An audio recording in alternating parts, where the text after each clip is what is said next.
নমস্কার বন্ধুরা, আমরা দুজনে কুকিং চ্যানেলে আপনাদের স্বাগত।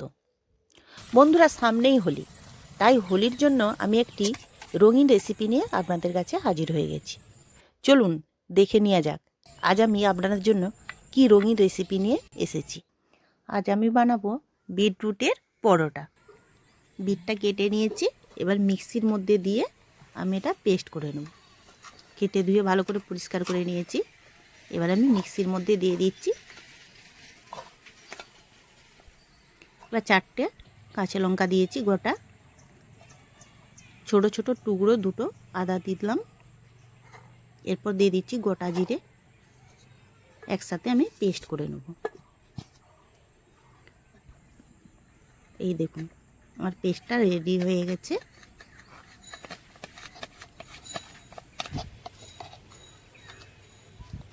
দুশো গ্রাম ময়দা নিয়েছি, দিয়ে দিচ্ছি সাদা তেল হাফ চামচের মতো, অল্প করে দিয়ে দিলাম চিনি। এবার দিচ্ছি পরিমাণ মতো নুন। এবার ভালো করে এটা মাখিয়ে নিতে হবে।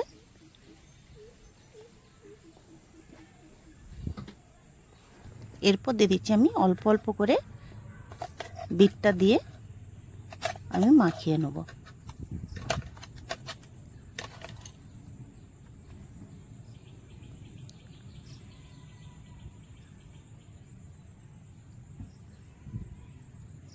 ভালো করে মাখতে হবে।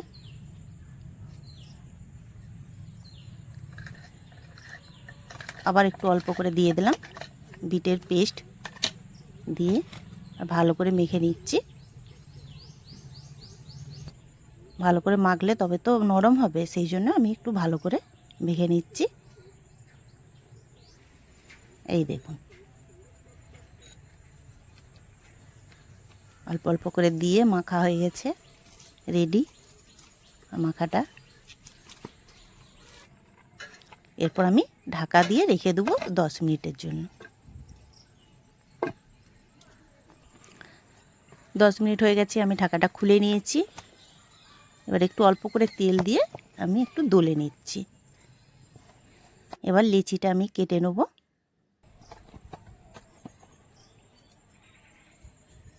লিচি কাটা হয়ে গেছে, এবার আমি গোল গোল করে বেলার জন্য আমি রেডি করে নিচ্ছি।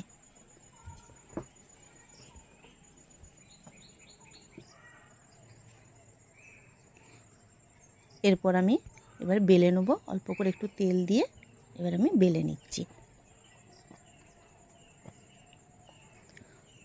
কুচানো ধনেপাতা দিয়ে বেলে নেব, দেখতে খুব সুন্দর লাগবে। লাল আর সবুজে কালারটা খুব সুন্দর আসবে। বেলা হয়ে গেছে, এটা বেলে নিয়েছি। কড়াটা গরম হয়ে গেছে, আমি দিয়ে দিলাম সাদা তেল।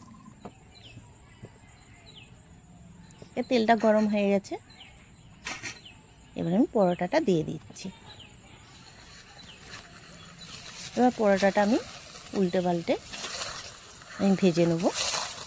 তবে হালকা করে ভাজতে হবে, বেশি ভাজা চলবে না।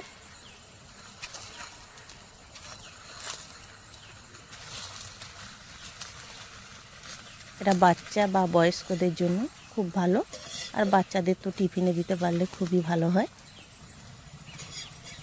তাই আপনারা এইভাবেই বাড়িতে বানাবেন বাচ্চাদের টিফিন দেওয়ার জন্য। খেতে দারুণ লাগে। তো আমি একটা এবারে চাটনি বানিয়ে নিচ্ছি পরোটার সাথে খাওয়ার জন্য। তাই এখানে আমি ধনেপাতা কুচানো, আদা, কাঁচা লঙ্কা এসব দিয়ে আমি একটা চাটনি বানিয়ে নেব। তো এখানে দিলাম অল্প করে চিনি, আদা, নুন, এরপর একটা টমেটো দিলাম, ধনেপাতা কুচানো, কাঁচা লঙ্কা 4টে দিয়েছি।